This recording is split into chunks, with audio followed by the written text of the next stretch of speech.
noite. Vamos continuar nosso estudo do livro de Emmanuel, André Luiz, Chico Xavier, Valdo Vieira, Estude e Viva. E a lição desta noite, lida pela Dani, benfeitores e bênçãos, nos remete primeiro a uma máxima do Evangelho, que todos nós conhecemos, em que Jesus, como que chama atenção para o nosso compromisso e a nossa responsabilidade diante daquilo que somos, diante da nossa própria vida. É aquele momento em que ele diz: vós sois deuses, fazei brilhar vossa luz. Podeis fazer tudo o que eu faço e muito mais. Então, ele não nos chama de lixos, de inúteis. Olha que interessante. Ele nos chama de deuses. Vós sois deuses. E isso é muito curioso, porque nós pertencemos a uma religião monoteísta. Ora, se nós somos cristãos, que foi uma religião fundada e construída por homens, e que não tem nada a ver com Jesus, olha que estranho o que eu estou falando. O cristianismo como religião não tem nada a ver com Jesus, porque ele não veio fundar uma nova religião, ele não falou, a partir de agora a religião vai chamar cristianismo, vai ser uma nova, não, aliás, ele nem sabia que ia ser chamado de Cristos, porque Cristos foi acrescentado ao nome próprio Jesus pelo apóstolo Paulo, e é uma palavra de origem grega, Christos, que é o enviado, o Messias, o Salvador, etc. Jesus era alguém que ensinava na Palestina. Em momento nenhum, se a gente for pesquisar lá no Evangelho, em momento nenhum a gente vai ver qualquer passagem que ele tem uma pretensão formal de fundar uma nova religião, uma nova igreja, nada disso. Nós é que fomos construindo tudo isso, constituindo tudo isso, pelas tradições, pelos séculos, as teologias, os estudiosos, os tratados, e aí virou isso que a gente chama de cristianismo. E que tem uma matriz monoteísta, quer dizer, só um Deus. E aí, como que a gente compreenderia isso? Uma religião que parte de uma premissa teológica de que existe um Deus único, onisciente, onipresente, onipotente, que tudo vê, tudo sabe, que é todo amor. E aí ele fala, mas vós sois deuses, porque isso parece se chocar. Então, se é um só Deus, como é que todos nós somos deuses? E isso não é uma metáfora, não é. Nós somos realmente deuses. Podemos dizer que nós somos deuses, especialmente de nossa própria vida, porque a vida só há e as coisas só existem para nós porque nós existimos, somos consciências. E aí temos uma posição cartesiana do cogito, penso, logo existo. Então eu sou alguém que pensa o mundo então é para mim, e portanto tudo na minha experiência passa por mim. Tudo passa por mim. Pela minha maneira de ver, de pensar, de observar, de vivenciar, de sentir, de experimentar, tudo isso passa por aquilo que sou. Então, no mínimo, eu sou um Deus de minha própria vida. Hoje, chegando aqui, eu cruzei com a Salete, que é professora, educadora, tem alfabetizado gerações de crianças, né, Salete? E eu achei bacana, porque eu falei, tá tudo bem com vocês, comigo? Ela falou, tá tudo bem, graças a nós e a Deus. Eu falei, presta atenção nas palestras. Por quê? Porque é verdade. Não é nada sem Deus. Tá, mas a gente não é nada sem o nosso concurso também. Tudo que nós... e vindo para cá, eu vim com a Deia, E a gente estava... Olha como as conversas são interessantes, E aí a gente estava falando e brincando. Não sei quem falou que se pudesse escolher na outra encarnação, isso, aquilo. E a Deia falou, se a gente pudesse escolher, Eu falei, não, mas a gente pode escolher. A gente pode escolher tudo que a gente já conquistou. A gente só não pode escolher o que não conquistou. Tudo que a gente conquista no nosso caminho evolutivo, a gente já é livre para escolher. E quanto mais a gente evolui, melhor vai ser a nossa vida, maior o nosso espectro de escolhas, maior a nossa liberdade, maior a nossa consciência, maior a nossa luz, maior a nossa expansão em relação a tudo. Então, espírito mais atrasado, espírito mais aprisionado. Espírito mais evoluído, espírito mais liberto, mais livre. Inclusive, quanto mais evoluídos nós somos, mais libertos nós somos, mais nós podemos escolher se queremos ou não voltar à encarnação na Terra. Porque espíritos de uma evolução já considerável só voltam quando querem, a hora que julgam conveniente, sem a necessidade de voltar aqui para resgatar nada. Eles vêm em tarefas missionárias, em missões de amor, ou para aprendizados ainda maiores. Então, assim, quanto mais nós queremos, né, quanto mais quisermos ser livres e ter possibilidade de escolha, melhores nós devemos nos tornar. O grande desafio do ser humano é ser bom. Ainda estava comentando sobre isso a questão religiosa. A existência das religiões, ao mesmo tempo que é um sinal de espiritualidade, é uma demonstração de atraso. Por quê? Porque uma humanidade evoluída não vai precisar mais de facções religiosas. É lamentável que a gente precise se rotular. Eu sou espírita, eu sou católico, eu sou evangélico. Isso aí é de um atraso terrível. Eu sonho com o dia em que não existirá mais centro espírita, igreja católica. Não. Existirão centros de amor, em que as religiões não vão mais separar os homens. Elas não vão ser mais motivos de segregação, de separação, de divisão.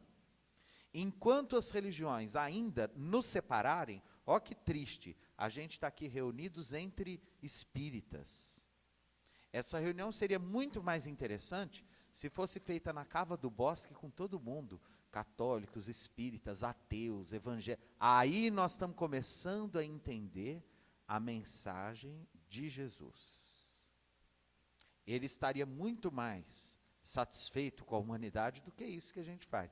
Então separa, aqui vão os espíritas, aqui vão os católicos, né? E cada um acha um que é melhor do que o outro, que tem a verdade, que o outro sabe mais, que o outro sabe. É lamentável isso. Então, assim, eu creio que quanto mais a humanidade for evoluindo, menos nós vamos precisar dessas divisões, dessas separações, desses nomes, dessas doutrinas, dessas diferenças. Por quê? Porque não adianta nada, isso é uma papagaiada muito grande. Qual é o desafio? Ser bom, fazer o bem, viver o amor, respeitar o outro, perdoar. E essa é a mensagem, hoje muito interessante. Em todos os parágrafos da mensagem, Emmanuel vai citando segmentos, dimensões da nossa experiência relacional que são muito importantes. Então ele começa falando dos pais, né? Pais abnegados na terra. Eles nos ajudam? Lógico, inclusive nós dependemos dos pais para reencarnar, para nascer. O bicho homem é o único que não sobrevive sem cuidados de maternagem. Né? Quem já foi para a roça sabe. Nasce lá os bezerrinhos, cabritinhos, eles já nascem, já saem andando e já se vira. Não é? Assim o gatinho, assim o cachorrinho. O homem não, é aquela coisa lá. Faz nada, fica aquele bebê lá. Você deixou, é o bebê mais imbecil da natureza, é o bebê homem. Não consegue nada, fica... Estou errado? Aquela coisinha lá. Em geral, aquela coisa é feia. Todo mundo vai falar, ai, que bonitinho. É um negócio horrível, mal acabado. Pois vai melhorando. Mas, em geral, a hora que nasce aquela coisinha feia, a gente acha. E é curioso, o que o bebê mais faz, hein? Oi? Nossa, ninguém entende de bebê mais. Lógico que não, gente.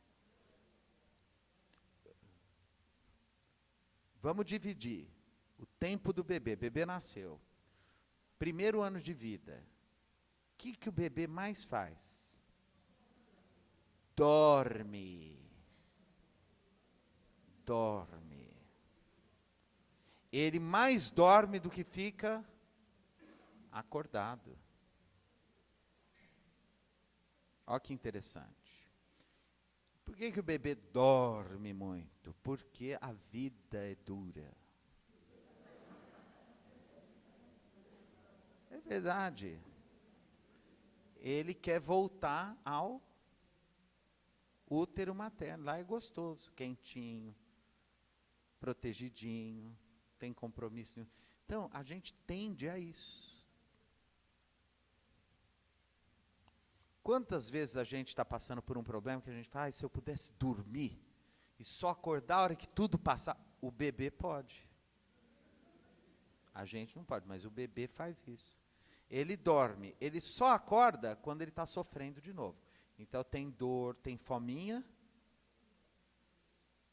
chora, acorda. Né? Tem gente que passa uma vida igual o bebê. É verdade. Você só percebe que está vivo a hora que tem problema, pessoa. Aí ela desperta de novo do sono da existência. Mas, por que nós estamos falando isso? Porque a gente precisa dos pais para cuidarem da gente, senão a gente não vinga. Não vinga, não nasce, não vira gente. Precisa que dê banho, precisa que dê comida, alimento, né? Aí a gente precisa de quem? Vem lá o Emmanuel. Mestres, a gente vai para a escola. Então a gente precisa dos professores para ensinar a ler, escrever, a fazer contas, a observar, a raciocinar, a ter bom senso, sensatez, equilíbrio, né, na existência. A gente precisa dos coleguinhas já. Na primeira infância, é curioso isso. Brincar é fundamental para a criança. E é curioso, não sei se vocês já notaram, se a gente separar essa ideia de produção econômica, vocês já notaram como que criança trabalha? Vocês já notaram ou não? Eu aprendi isso com uma pesquisadora lá do Rio, que faz pesquisa com psicologia infantil, né? A criança, ela se ocupa o tempo todo. Quando a gente vai para a praia, o que a gente leva para a criança? Baldinho, pá, escavadeira. Tudo bem, não vai gerar dinheiro, mas a criança trabalha, ela cava, aí ela põe no baldinho, aí ela tira do baldinho, aí ela anda. Vai fazer isso com balde o dia inteiro, você vê, a gente não dá conta. Ou seja, vagabundar é coisa de adulto. Criança trabalha, se ocupa o tempo todo. É curioso, né, o movimento feminista, tá? Não, onde já se viu, mulher tem que trabalhar fora, serviço de casa cansa, e para a criança, o que ela mais gosta de brincar? De casinha. Ó, que ilusão, ela acha que é bom lavar roupa, fazer a comidinha, vai na ilusão da criança, vai ver. Vai aprendendo brincando, vai brincando. O brincar é uma ocupação da criança, é um trabalho que a criança faz, não é, para aprender sobre o mundo, a vida, as coisas. O contato que a criança faz com o mundo, com a vida, é através do brincar. A criança tem que brincar. Quanto mais a criança brinca, melhor. Tem que brincar, né? Então ela precisa das outras crianças, dos relacionamentos, né, e etc. Aí ela precisa do professor, tudo vai contribuindo. Aí depois do professor, vem os amigos, o namorado, namorada, né, os grupos, as relações. Depois a gente precisa de pessoas mais distantes. Então aqui Emmanuel elenca o cientista, que vai desenvolver a vacina, o remédio, o medicamento, a máquina, para a nossa vida ficar melhor. E aí a gente vai sobrevivendo e vivendo, precisando de um monte de gente. A gente precisa do lixeiro que recolhe o lixo, que a gente produz todo dia. A gente precisa do sujeito que vai lá na usina hidrelétrica para que a gente possa apertar o botão e ter luz. A gente precisa de gente que faça a nossa roupa, que fabrique o nosso tecido, que plante o algodão para que surja o fio, para que o tecido seja feito. Quer dizer, tudo a gente precisa. Tem gente que bate na cabeça, eu não preciso de ninguém. Que imbecil, como assim? A gente precisa de todo mundo o tempo todo. Ninguém sobrevive sozinho. Nós pertencemos a uma malha, a uma rede de dependência uns dos outros. Esses dias eu estava conversando com um moço que é proprietário rural, planta. Aí ele estava me falando de como é a vida dele, estava me falando que ele planta soja. E aí, quando ele colhe a soja, me parece que em outubro, se não me engano, eu não sabia nem que isso existia. Ele disse que tem uma máquina agora, que a mesma máquina que colhe a soja, já vai com reservatório de semente de milho. Então já é automático. A mesma máquina colhe a soja e já planta o milho em seguida. Na frente ela colhe a soja, na parte de trás da máquina já planta o milho. Vocês sabiam disso? Não é interessante? Não espera. Olha a ignorância, eu achei que tinha que dar aquela coisa para a terra descansar. Não dá, ó. Já vai. Né? E eu fiquei pensando, nós já imaginamos se todo mundo que planta resolver descansar um ano? A pessoa tá, não quero mais plantar, não. Todo mundo descansa também. Aí, um ano sem plantar. O que nós vamos comer, vai? O que acontece com a humanidade? Se o povo que planta resolver descansar um ano, vai? Então, assim, olha que interessante como a gente depende das pessoas. Para existir, para sobreviver, nós precisamos do sujeito que planta, do cientista, né? Imagina a gente sem anestesia, como era a vida antes da anestesia. Uma cirurgia sem anestesia, sangue frio, como que era? Não é? O analgésico, que maravilha, você está com dor e ter um analgésico que tire a sua dor, um anti-inflamatório, um antibiótico, enfim. Né? Instrutores da alma que nos orientam, então líderes religiosos, etc., gurus, né? Pessoas que escrevem, que espiritualizam, beleza, a gente precisa desse povo todo aí, todo mundo precisa de todo mundo, ninguém é ninguém sozinho, beleza. Porém, aí vem o Emmanuel.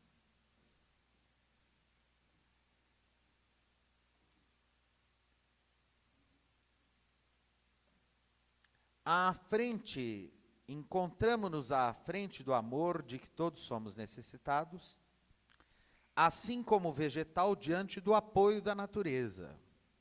A planta não se cria sem ar, não medra sem sol, não dispensa o auxílio da terra e não prospera sem água, mas deve produzir por si mesma. Essa é o núcleo da mensagem do Emmanuel. Então, todo mundo precisa de todo mundo, mas ninguém dará o que só cada um de nós veio para dar. Cada um de nós deve produzir alguma coisa, como uma planta deve produzir um fruto. Então, é interessante, a gente planta lá a sementinha, precisou da gente para pegar com a mão a sementinha, põe, precisa da terra, precisa da água, precisa do sol, precisa da sombra, só que nenhum de nós pode dar para o mundo o que aquela planta dá. Eu posso ajudar aquela planta, mas eu não dou milho, eu não dou tomate, eu não dou goiaba. A gente dá um monte de coisa, mas só o tomateiro dá tomate, só a goiabeira dá goiaba. Só a mangueira da manga. Eu acho, inclusive, isso muito extraordinário, porque a gente produz coisas sintéticas extraordinárias, mas ninguém é capaz de produzir uma fruta sintética. Engraçado isso, né? Ninguém é capaz de produzir uma melancia suculenta em laboratório. Não tem jeito. Só a natureza. E cada um de nós é como uma planta específica. Cada um de nós dá um fruto que só cada um de nós pode dar. Então a gente conta com o apoio de todo mundo, a gente ajuda outras pessoas, mas a gente tem que olhar para esse Deus que nós somos, vós sois deuses, para essa dignidade que a gente tem, e ver os frutos que a gente pode dar. Eu realmente não gosto dessa coisa que tem gente que fica no cristianismo, ai Senhor, eu não sou ninguém. Você não é, eu sou. Não vem falar por mim, não.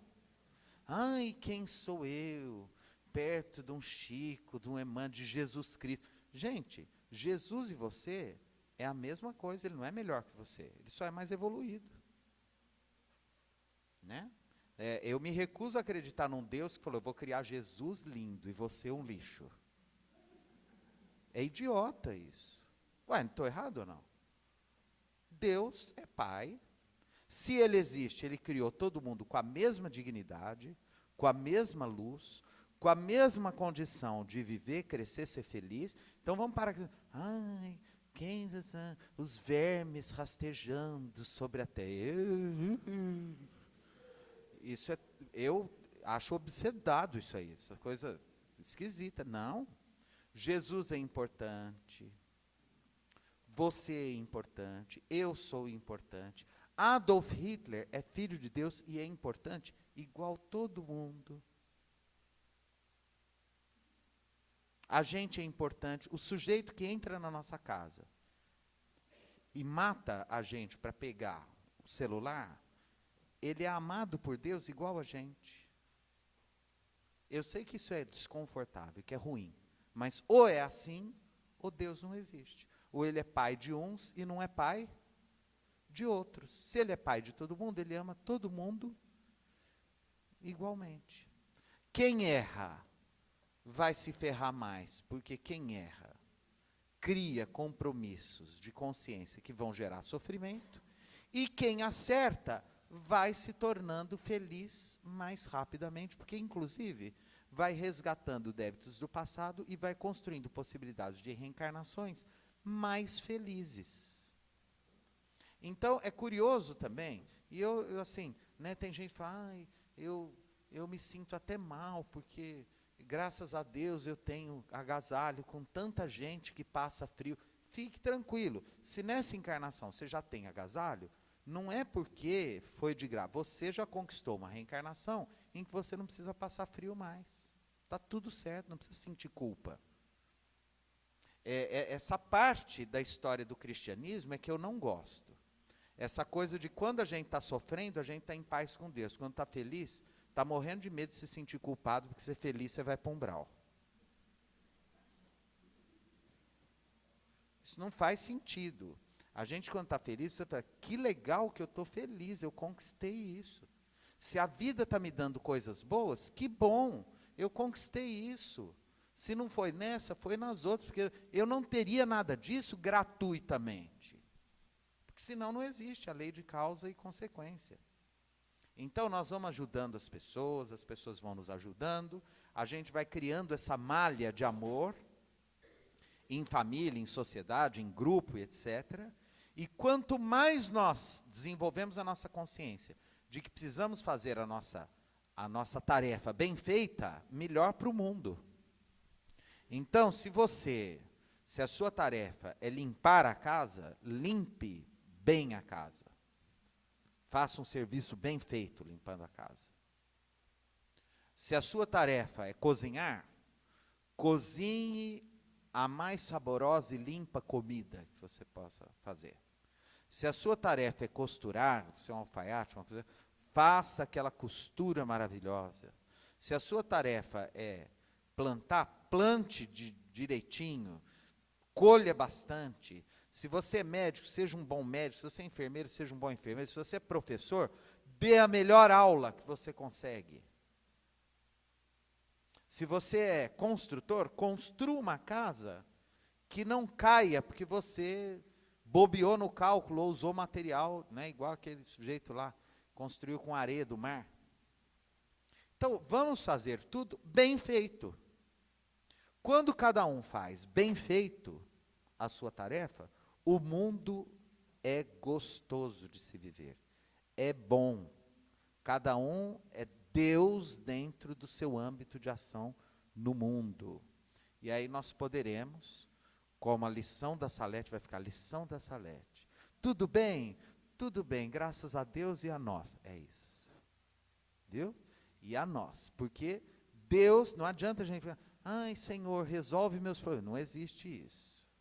Mas ninguém resolve sozinho também. Então, nem uma coisa, nem outra. É sempre um conjunto. A gente conta com um monte de coisa importante, mas a gente também faz a nossa tarefa, faz a nossa, né, aquilo que está ao nosso alcance, o melhor possível para que a vida seja boa e, dentro do possível, em paz e feliz.